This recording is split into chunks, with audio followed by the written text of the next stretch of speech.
رمضان کا مہینہ مبارک ہو، قربان کا مہینہ مبارک ہو۔ سلسلہ ماہ رمضان نمبر 17۔ بعض لوگ پوچھتے ہیں کہ دوپہر کے بعد نہا سکتے ہیں یا نہیں۔ یاد رکھیں کہ اس سوال کی کوئی اہمیت نہیں ہے، کیونکہ غسل کے متعلق دوپہر سے پہلے ایک حکم اور دوپہر کے بعد ایک حکم، اس طرح کوئی الگ الگ حکم نہیں ہے۔ دوپہر سے پہلے جو غسل جائز ہے وہ دوپہر کے بعد بھی جائز ہے۔ جس غسل سے دوپہر کے بعد روزہ ٹوٹتا ہے اس غسل سے دوپہر سے پہلے بھی روزہ ٹوٹتا ہے، یعنی دوپہر سے پہلے ہو یا بعد، عصر سے پہلے ہو یا بعد، کبھی بھی نہا لے، حکم ایک ہی ہے۔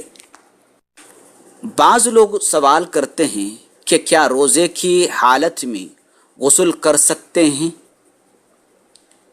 اس سوال کا جواب تفصیل سے دیا جا سکتا ہے۔ غسل کی 3 قسمیں ہیں، ایک فرض غسل، دوسری سنت غسل، تیسری نارمل غسل، یعنی نہ کہ فرض ہے نہ سنت۔ پہلی قسم کا غسل فرض غسل ہے۔ روزے کی حالت میں فرض غسل لیا جا سکتا ہے، اور اگر کسی نے روزے کی حالت میں فرض غسل لیا اور پانی ناک یا کان کے ذریعے اندر چلے گیا تو روزے میں کوئی خلل نہیں آئے گا۔ البتہ پانی میں غوطہ لگایا اور ناک اور کان کے اندر پانی چلے گیا تو روزہ ٹوٹے گا۔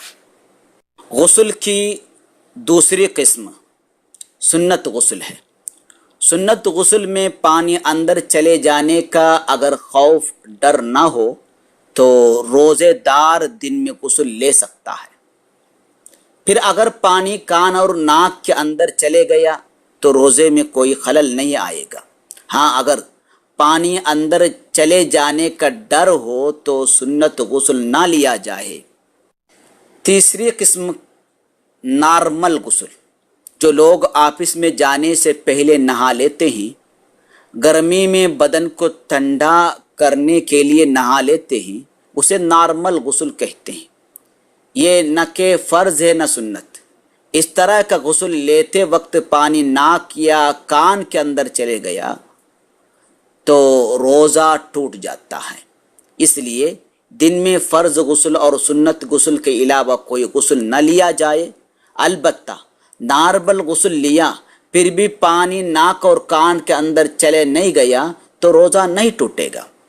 اگر پانی میں غوطہ لگا کر نہایا اور ناک اور کان کے اندر پانی چلے گیا تو روزہ ٹوٹے گا۔ اس طرح کرنے سے فرض غسل سے بھی روزہ ٹوٹ جاتا ہے۔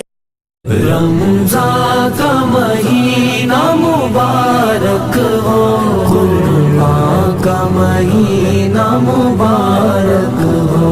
بندوں کو خدا کی طرف سے بہت احسان کا مہینہ مبارک ہو۔